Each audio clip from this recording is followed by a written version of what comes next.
Tadi saya ada sebut berkenaan dengan hijrah Nabi SAW, ya, dan kita ni berada dalam bulan hijrah.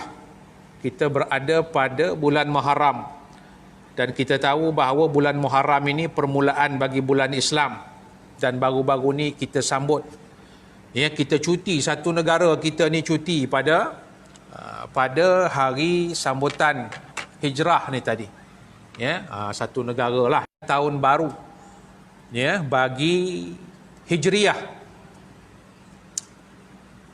Jadi apa yang ada pada permulaan tahun baru ni sampai kita cuti, ya, rupa-rupanya dia mengandungi peristiwa yang besar. Hijrah ni, peristiwa hijrah ini adalah merupakan satu peristiwa yang besar. Kalau tidak berlaku hijrah itu, rasa-rasanya agak-agaknya kita ni boleh tak berada bersama-sama pada malam ini. Kemungkinan besarnya mungkin tidaklah. Kan, disebabkan kerana apa? Peristiwa hijrah ni menjadikan agama Islam itu berupaya untuk berkembang. Ya, kalau kita perhatikan apa berlaku kepada Nabi SAW dan Islam ketika mana berada di Makkahul Mukarramah sebelum peristiwa hijrah, dan apa yang berlaku kepada Islam setelah berlakunya peristiwa hijrah Nabi SAW. Dua keadaan yang sangat jauh bezanya. Di mana ketika berada di Makkahul Mukarramah itu, kita tengok orang-orang Islam ni berada dalam keadaan ketakutan, ditindas, ya, tidak ada ruang untuk beribadah, tidak ada ruang untuk menjalankan aktiviti-aktiviti yang diperintahkan oleh Allah Subhanahu wa taala. Ya, yang boleh menzahirkan Islamnya pun satu dua orang dalam kalangan sahabat-sahabat Nabi yang memang terkenal dengan keberanian itu sahaja.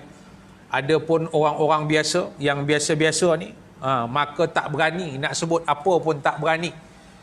Ya, maka dengan perintah Allah Subhanahu wa taala berlakulah hijrah Nabi SAW.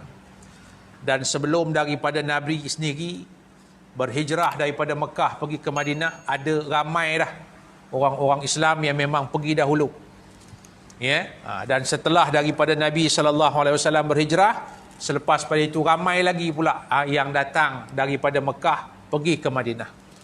Dan apa yang berlaku di Madinah, Nabi SAW mempersaudarakan antara orang-orang yang berhijrah daripada Mekah dengan orang-orang yang memang sedia ada di Madinah. Disebut sebagai Al-Ansar.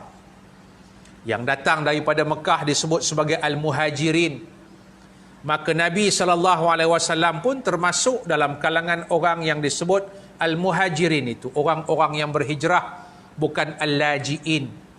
Ya, Al-Laji'in ini satu bahasa sebagai pelarian ini.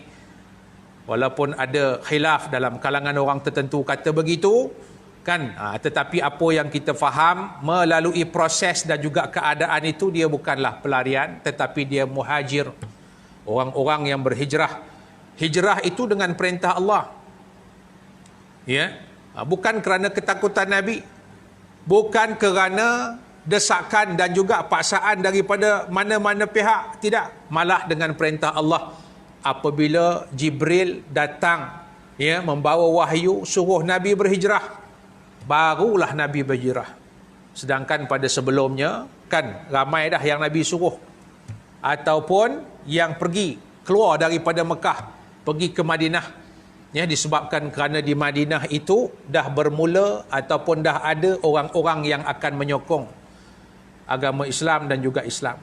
Ya, sebab sebelum tu berlaku banyak perjanjian, ya, banyak perjanjian antara Nabi dengan orang Madinah, yang mana orang-orang Madinah ni dia bertaat setia dengan Nabi SAW untuk mempertahankan Nabi SAW ketika Nabi berada di Madinah.